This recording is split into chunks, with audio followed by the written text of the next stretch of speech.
there hope for when we mess up? Like, even when we're the ones who bring the problems, is there hope? You know, you're just kind of reviewing all the plans that you make as a leadership team and the things, the successes. You're like, look what the Lord did. And then you look at your failures, like, yeah, that wasn't God, that was us. And you're just like, is there hope for your failures? And we just all started weeping. Right? I mean, this is like the Spirit of God just invaded that little conference areas back there. And we all started weeping. And the Lord brought back to mind the summer and the writings, the post-Israelic writings I was in. And so in the midst of this meeting, I'm just reading through all of Joel. I said, I think the Lord is just calling us to just read through this. So I just start reading through the entire book of Joel in the midst of this meeting. And every single eye is weeping, yo. And you're like, well, that sounds normal because, you know, you're still in your weeping pastor era. But my team, if you know our team, they're not like that. They're like teddy bears with claws on them, right? You know what I mean? So they're soft on the inside, but you got to get through the stabbing with some of our team. But they're all weeping. And one of the reasons I think we all were brought to our knees is because of the reality of life, man. I was talking to our pastors this morning as we were praying, and we were saying, man, like accepting what you see in the mirror, who you see in the mirror, is one of the hardest things to do in life.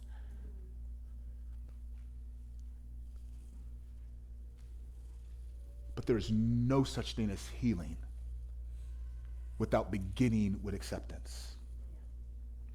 There is no progress beyond honesty and ownership. And when you look at the book of Joel, as dark as it is, there is some dynamic hope in the midst of it, man. The book of Joel can be understood in three parts. Part one, and these parts, really they're emphasized in distinct chapters, but you see them all throughout. Part one is this idea of human sin and failure. This is Joel chapter 1, verses 1 through Joel chapter 2, verse 11. Human sin and failure. Part two is the tremendous mercy of God. And so this is Joel chapter 2, verses 12 through Joel chapter 2, verse 27. And then you get part 3.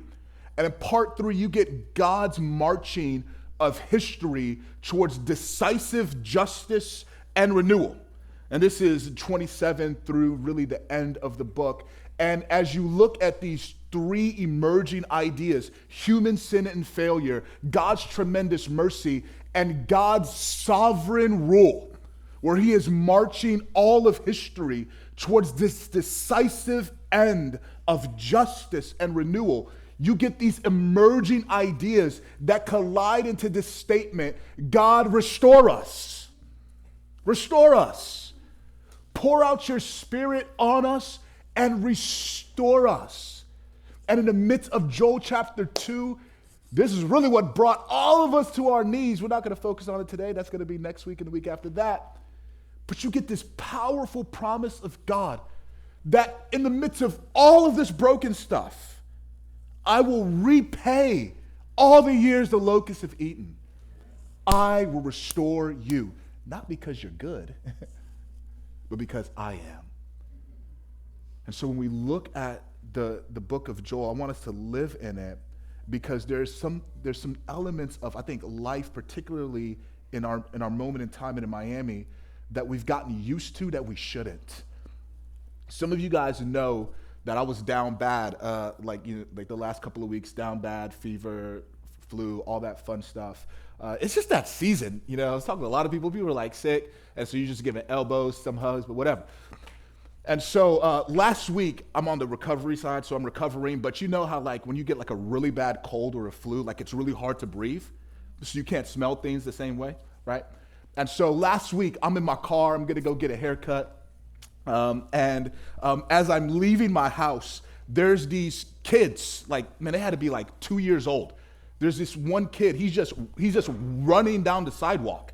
Now, if you've been to my crib, and you know, like, I live off of Main Thoroughfare, off of 54th Street. So there's this kid just running down the sidewalk. So I paused my car. I like stopped in the middle of traffic because, you know, I'm like, yo, kid, what's happening? I don't want you to get ran over. You know what I mean? And so this kid is running down, diaper on. And so I stopped. As I stopped to get out, Another kid is doing the same thing. It's like his little brother. So I'm like, yo, so I pull up, and now all cars are stopping at this point. I hop out. I go to this kid as he's right by, those little manhole areas. I say, hey, little buddy. He looks back. He's like, Kay? I was like, fam, you're so cute. And you almost lost your life. You know what I mean? And I was like, where's your dad? Where's your mom? Kay? And I was like, no, man, my Spanish isn't that great. And then I see this dude just like running towards me with another kid in his hand, like holding him like this, like running towards me, yo. And I'm like, oh, there he go, right? And he gets to me, and when I say the odor of alcohol blitzed through my nose, but I couldn't breathe for like a week, yo. It was so strong that it blitzed through my nose. I was like, I don't know if I actually want to give these kids back to you, just to be honest with you. And at that time, like, there's other people who were gathering, so we know we were getting on the fall and all that fun stuff. But I say that to say, yo, parenting is a monster. In Miami, we have to be way better than we are in terms of child welfare and caring for the least of these, the vulnerable, which is why we spent yesterday packing meals for families who didn't have any, okay? And so that's part of what we do. We talk about being with Jesus, becoming like Jesus, and changing the world, that we want to change real lives in our city. That's part of why I bring that out. But the other part is this. There's some things that it just takes a strong moment to break through the stuffiness, yo, where you are so desensitized, you can't smell it, but a strong odor would like just penetrate all of that. Are you tracking with me? Man, there's some things that I just feel like we have just got so comfortable with, we're desensitized to, that we shouldn't. And I'm praying Joel will be like that strong odor that wakes us up, that is jarring, that frustrates us, because we have been desensitized to the depths of our brokenness and our sin. But we've also been desensitized to the greatness of God's mercy. It's both. And I want Joel to just pierce through all of that nonsense and resensitize us to our sin. Not so that we would revel in it, but that we would realize how bad it actually is. But not only would Joel resensitize us to our sin, would it resensitize us to the greatness of God's mercy so we can revel in that? Because our brokenness is the backdrop for God to paint the picture of the greatness of his mercy. And so today is resensitizing, where we are going to work through the significant part of part one and a portion of part two. We're just seeing, man, what are the depths of human sin and failure before moving on to the depths of God's grace and mercy. And then we'll close with some considerations. Let's talk about our sin. And again, I don't want us to glory in the brokenness or in a voyeuristic way. But we have to deal with it, y'all. Does that make sense? Got to deal with it. Several things Joel teaches us about our sin. The first it teaches us about our sin is our sin wreaks havoc on the world. Joel 1, verses 1 through 4 reads like this. The word of the Lord came to Joel, son of Pethuel. Hear this, you elders. Listen, all who live in the land. Has anything like this ever happened in your days or in the days of your ancestors? Tell it to your children, and let your children tell it to their children, and their children to the next generation. What has happened? So he's talking about something that has already occurred, past tense. In the book of Joel, you have this interweaving of what's already happened, what's happening, and what will happen. So right now, he's talking about a past situation that was devastating. And it was so bad that you need to tell future generations so that they could respond accordingly. Here's what happened, verse 4. What the locust swarm has left, the great locusts have eaten. What the great locusts have left, the young locusts have eaten. What the young locusts have left, other locusts have eaten. He's talking about a 4-wave experience that has destroyed the land. Now, this is a callback to Exodus and some of the plagues that were dropped on the people in Egypt as a result of their sin. And he's saying, this didn't happen to those people, this happened to my people. Their sin is a very personalized reality here.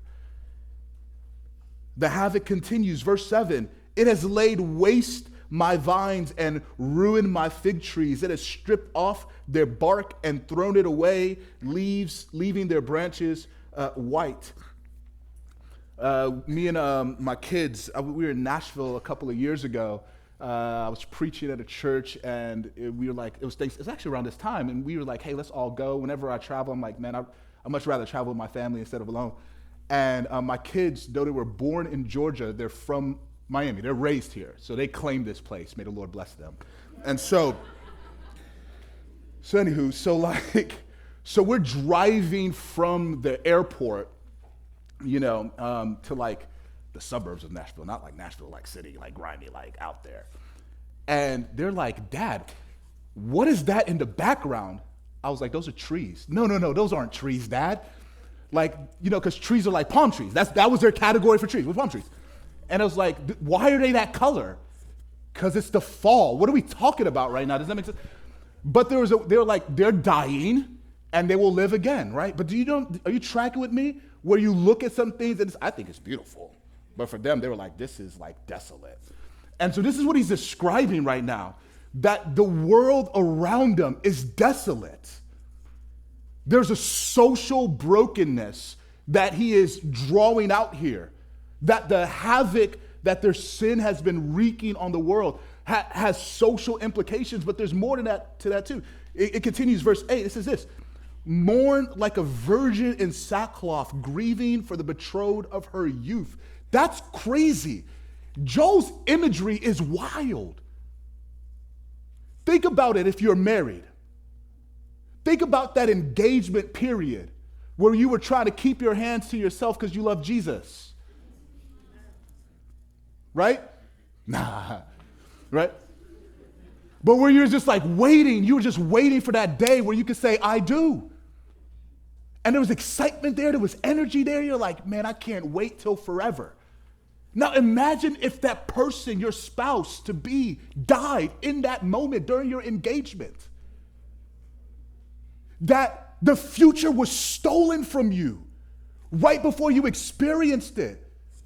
That's what he's saying here. Grieve like that. Then he continues to go. He says, the grain offerings and the drink offerings are cut off from the house of the Lord. The priests are in mourning, those who minister before the Lord. He said it's not just these social elements of brokenness and chaos and havoc, but there's spiritual dynamics too. That the effect of sin has reached the mountains and the temple of God. And so that it's felt, he says, surely the people's joy is withered away.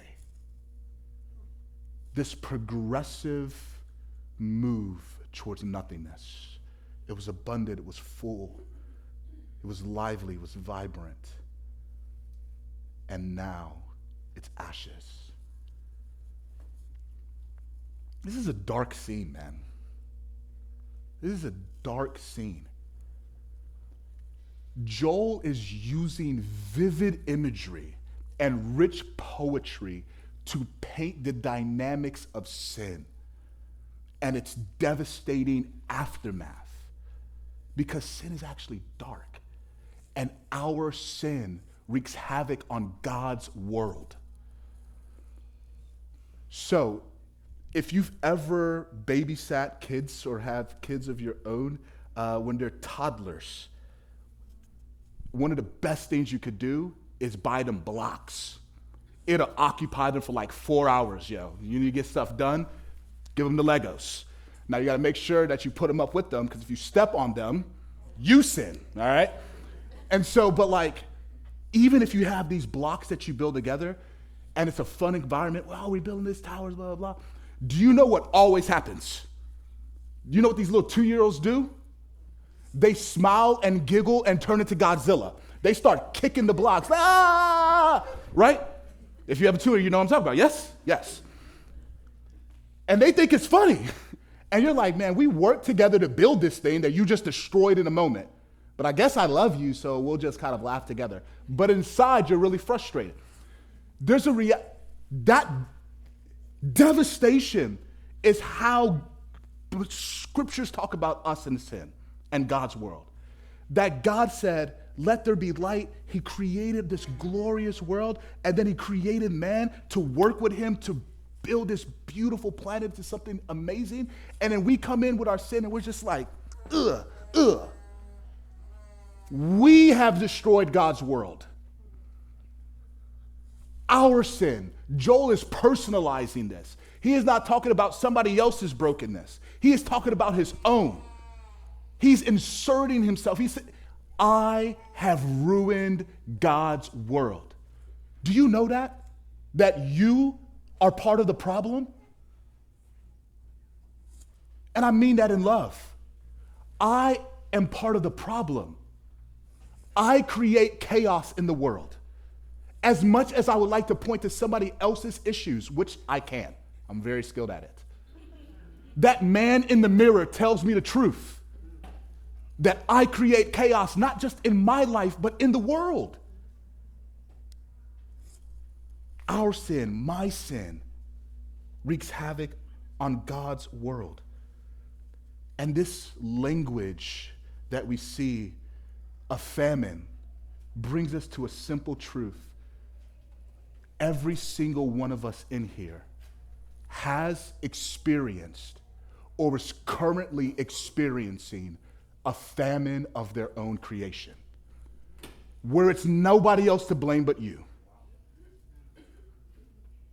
where your hands have ruined your own life. Elements of sin continue. Our sin not only wreaks havoc on God's world, but our sin invites God's judgment. This is Joel chapter 2, verses 1 through 2. It says this, blow the trumpet in Zion, sound the alarm on my holy hill. Let all who live in the land tremble, for the day of the Lord is coming. Underline that, the day of the Lord. It is close at hand. Verse 2, a day of darkness and of gloom, a day of clouds and of blackness, like dawn spreading across the mountains. A large and mighty army comes, such as never was in ancient times, nor will ever be in ages to come. This is what he does. He starts to shift time. So he's talking about what happened past tense, but now he's starting to shift to what is coming future tense. We know this because of where Joel 2 ends up. It says the sun will be, it's coming, turned to darkness and the moon to blood before the coming of the great and dreadful day of the Lord. And everyone who calls on the name of the Lord will be saved. For on Mount Zion, in Jerusalem, there will be deliverance, as the Lord has said, even among the survivors whom the Lord calls. And so one of the things about Joel is in the book of Joel, there's not like other prophets, this specific sin that's produced all of this chaos. Now what Joel does is it is clear that he has been reading the other prophets, the Isaiahs, the Jeremiahs, his contemporaries as well. And so a lot of the language you see in Joel shows up in other major and minor prophets. And one of the themes in the major and minor prophets is this idea of the day of the Lord. And the day of the Lord refers to a past day and a future day. That it's a past day and a future day. And on this day, it is where God confronts evil, but also provides salvation. And so it represents a past and future intervention of God to confront evil and rescue his people. So when Joel is looking back at what's happened with this famine, and he's calling their minds to what happened in Exodus, we're able to see, oh my God, what the Egyptians experienced was the day of the Lord. The Lord intervened and brought judgment. And what the Israelites experienced was the day of the Lord. The Lord intervened and rescued them. It's a past day as well as a future day, that one day, this is why Joel 3 is so rich. One day, one decisive day, God is going to confront evil in the world, which means he has to confront evil in me, but he's also going to renew all things. It's the day of the Lord. But what we don't want to do is minimize the reality that it does mean judgment. And our sin invites God's judgment in the present tense and in the future tense. That God has to deal with the sin in my life. And he doesn't deal with it by not dealing with it. Which is what some of us do, conflict resolution, right? Some of us just kind of avoid our conflicts and we sweep stuff under the rug. And that could be a helpful strategy in some areas because the temperature is too high, so I need to actually avoid it before I re-engage. But that's not a sustainable strategy to deal by not dealing. Because if you sweep stuff under the rug, eventually somebody's going to run into the rug. That's not God's strategy, where he's like, oh, yeah, I know you did it, but whatever, we'll get to it eventually. No. It's present and in its future. But there's more to be said here. Our sin, yes, our sin wreaks havoc on the world. Our sin invites God's judgment, but our sin doesn't have to be the final statement of our story. This is Joel chapter 2, verse 12. Even now declares the Lord. Even now, as they're looking to this future moment that Joel is saying, this is coming because of present sin. God finally speaks, and he says, even now, declares the Lord, return to me with all your heart, with fasting and weeping and mourning.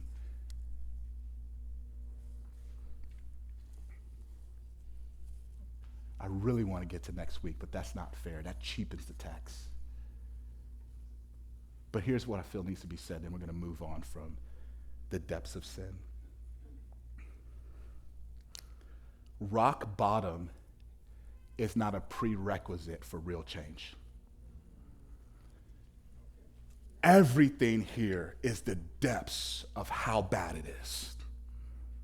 But then he pivots to saying, as bad as it is now, worse is coming. This 4-wave locust invasion is nothing compared to when God says it's time. And he snatches breaths and he opens up the books. And he says, in view of what's coming, turn now. Don't wait till it gets too bad to pursue real change. I am Nigerian by blood, and here's what I know about immigrants. Super general, but I know this about immigrants, and if you are one, your family is one, or you're a child of somebody who survived the Great Depression or the South, here's what I know. You have a weird muscle for endurance. Like you would just endure randomness. You know what I mean? Like there's a way in which you just navigate life that's beautiful and also scary. So, me and my brother, my older brother, when we were growing up, we were tussling one day and he broke my arm, slammed me. Now, in a different situation, I would have gave him that work. But in that situation, he slammed me and my arm was broken. And it was before my parents got home. So my parents got home. And have you ever tried to cry to prevent getting beat more, right? It was a strategy that I had and it never really worked. And so my parents got home and they're looking at me and my eyes are like red because my arm is broken. Right? And so I'm crying and I'm watching their eyes look at me like our eyes are locking, right? And they're deciding, is he trying to manipulate me? Are those tears real pain or is he trying to manipulate me?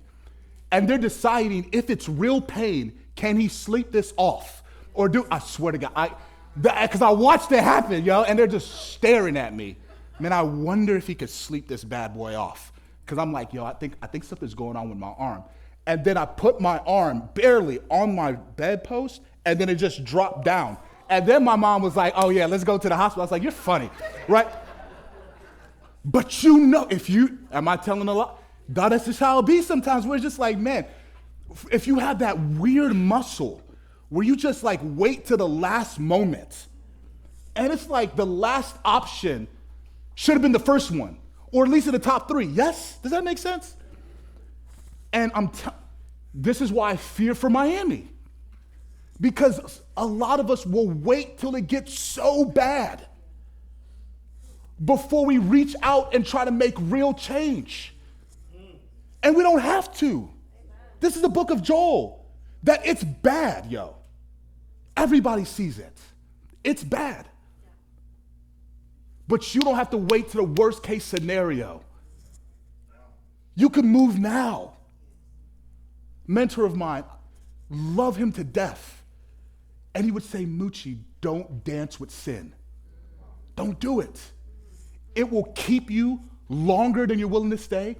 It will take you further than you're willing to go, and it will cost you more than you're willing to pay. Don't do it. Don't dance with it.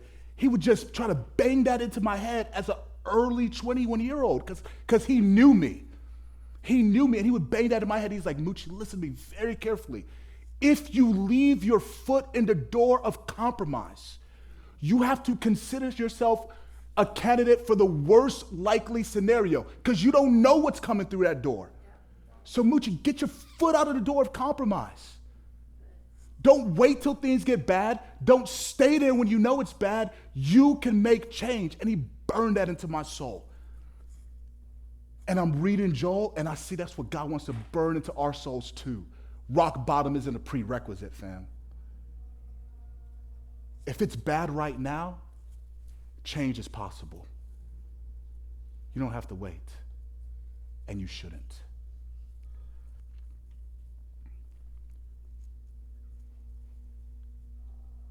Sin is bad. Everyone has it. Not everyone will deal with their sin in the same way. There's a picture of this in the scriptures. You look at Judas and Peter, and you look at their lives. Both of them betrayed Jesus Christ. One was for 30 pieces of silver. The other was out of fear. Both of them betrayed Jesus. One of them did the right thing with their sin, and that was Peter. What he did with his sin is what we see God inviting people to do here. Verse 14, Joel 1:13. Put on sackcloth, you priests, you mourn, wail, you ministers before the altar. Come spend the night in sackcloth, you who minister before my God, for the grain offerings and the drink offerings are withheld from the house of the Lord. He says this in Joel chapter 1, and he's going to repeat this in Joel chapter 2. And this is the beginnings of repentance, to turn from our sin. But repentance begins with contrition. There is no real repentance for sin without contrition over sin. And so God invites us to grieve our sin. Put on sackcloth. This is mourning language. To grieve our sin. But grief is more than just surface level sadness. Grief reaches down into your soul. Have you ever seen those suspect memes, right? Like the suspect trend where they're running, like, you know what I'm saying? And then you describe the person. Like, I saw one, I was like, man, that was crazy. It was like a father and a daughter. So the suspect trend is somebody's running, and it's kind of like if you're running from the cops, which you shouldn't do. Let's make sure that we're all on the same page here. Don't do that. Don't run from the cops. All right. And so they're like running from the cops, and they start describing that person. And so they're like, hey, suspect looks like they haven't ran in like 5 years. Stuff like that, crazy stuff. And so there was this father and his son, father and daughter. And he was talking about a daughter. He's like, suspect still pees in the bed. I was like, dang, that hurts. That was grimy, yo. And And then it was her turn. And so the dad's running, and she's like, suspects always goes to the liquor store every day. And I was like, man, that's messed up. You know what I'm saying? Like, isn't that kind of messed up? And so he snatched the phone from her. He was like, you're done. She's like, no, I got more, Dad. I was like, oh, that's crazy. And it just reminded me of like, you know how like whenever you talk about your friends, you kind of roast people and you say stuff like, man, like you got a 5 head like me. Like you got a 5, not a 4, like a 5 head, right? Your head is massive. And then you take it to the extreme. He's like, well, that's why your dad doesn't love you. And it's like, whoa, like how did we get there, right? Y'all have never done that? Or seen that happen? Yes.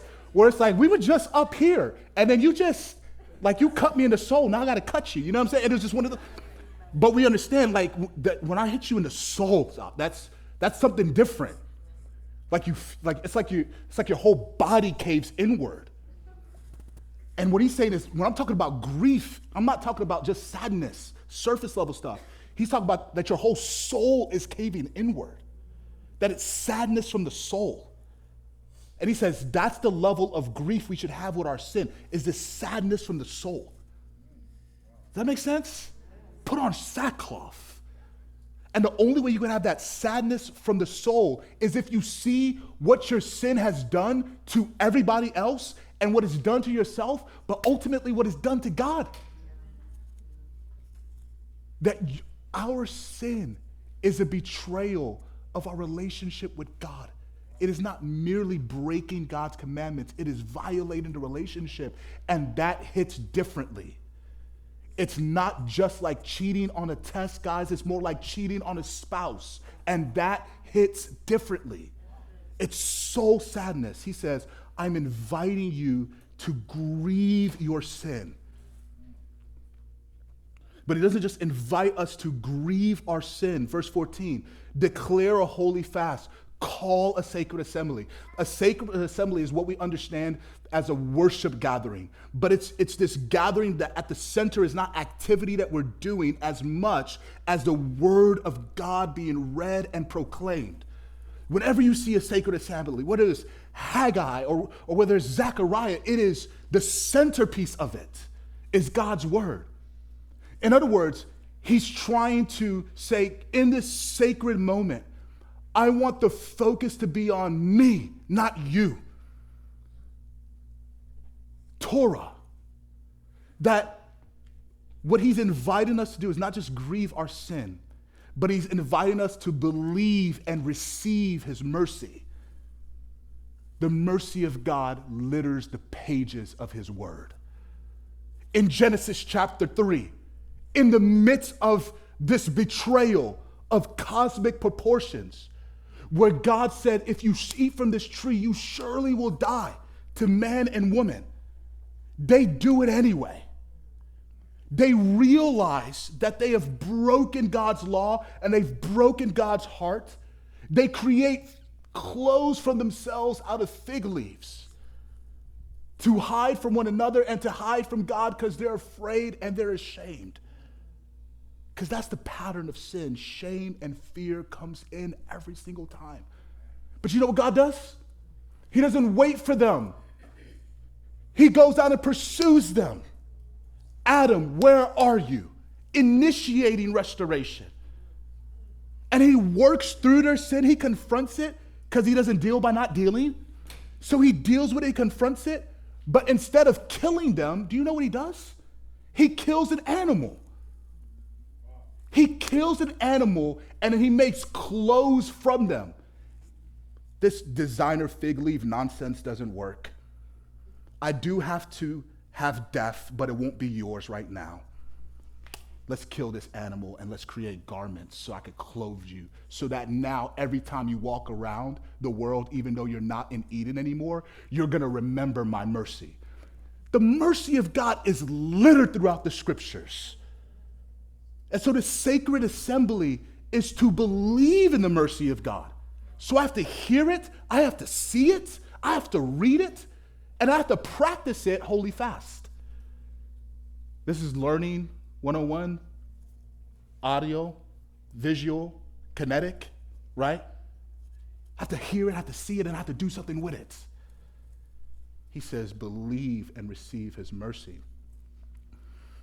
And the thing that we believe the most about the mercy of God, I think this is what God sent me here to say to us, is that God's mercy is greater than our mess. Because you look at Joel and it is bad. It was very bad. We were like, man, did somebody die? Like, the temperature was down. And you walk through chapter 1 and you're like, man, this is really dark. It's bad. It's just not greater than God's mercy. It's not. In view of that, we reach for mercy. We reach for mercy. This is the practice of God's people, is we reach for mercy.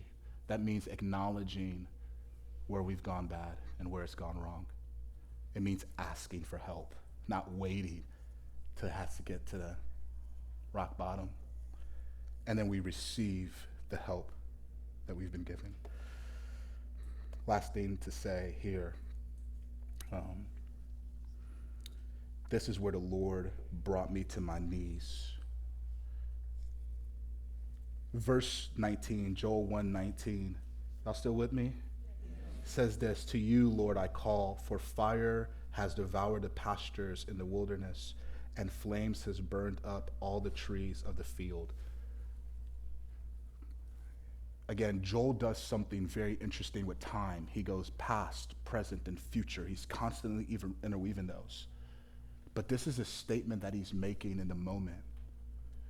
It is, he says, the fields are burned up. It's bad everywhere around me. Yet to you I call. And that is so powerful for me. That he is not waiting for the harvest, if you will. When the fields are restored, it's as things are bad, he's still choosing to hope. Because hope in the darkness is a heritage of God's people. It's our inheritance. It's our story. That while things are bad is when we dig our heels into hope. Do you know that you could use the same words but have different dictionaries? Yes? We do it all the time. In the past, bad meant bad, and then it meant good, and now bad means bad again. Yes? In the past, cap meant something you put on your head. Now it means that's a lie. If you have some kids, they're like, man, I'm so Sigma. I'm like, what does that mean? It was like, are you in a frat? Like, you know what I'm saying? You know what Greek letter that is? Like, Sigma means that I'm good. That's weird, but whatever. And so you could use the same words, but have different dictionaries, yes? We use hope, but we have a different dictionary than the Bible. So when we use hope, it is often well-wishing or the wish factor. So well-wishing is, man, depending on your cultural disposition, like something bad is happening, I'm just like, man, I just hope it gets better. Man, I'm having a hard day. I really hope that he doesn't come home with an attitude, right? It's well-wishing. But then you have the wish factor. Man, I wish you would come home with an attitude with the day I had. Does that make sense? I hope this brother does. Does that make sense? You tracking with me? And so there's two ways in which we use hope. Depending on your cultural disposition, like you may lean into one. But both the people, everybody uses hope in that way. Well-wishing or wish factor. That is not the way the scriptures use hope. The way the scriptures use hope is strong confidence. It is certainty. It is strong confidence rooted in who God is and what God says. In other words, it's confidence circling truth that produces actions that reflect the truth.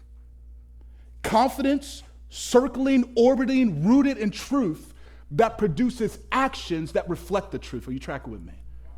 And so it says crazy stuff. Like we have this anchor in our soul, this hope that no matter what's happening, there's an empty tomb. That's crazy stuff. But it's certainty, and it produces patience. Because patience reflects truth. God is alive and God will do something. And what he says, I will call to the Lord, is I will reach for hope in the midst of this famine of my own creation. And I will wait till God responds. So, if we are in the present famine of our own creation, where your life is in shambles, and it's no one else's fault but you got to reach for hope, man. That how things are now is not how they have to be. And it's not how they will be if you reach for Jesus. But if you don't, then you're left to make something from the famine of your own creation. And you're not strong enough. You're not wise enough. But God is.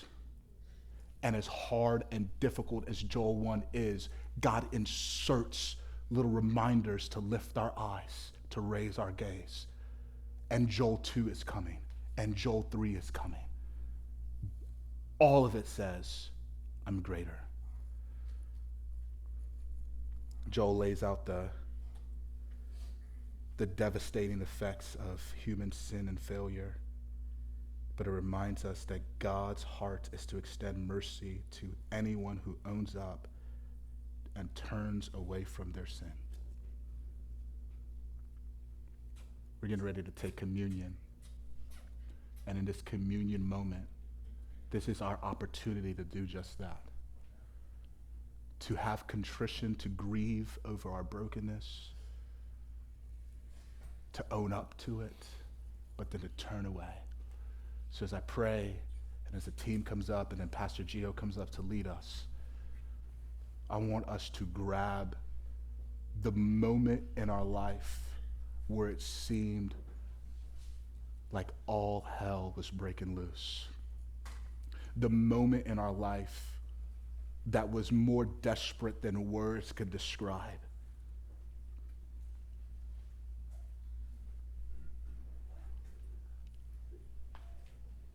And once you've grabbed this moment, I want you to say this phrase in your head. If it had not been for the mercy of God, if it had not been for the mercy of God,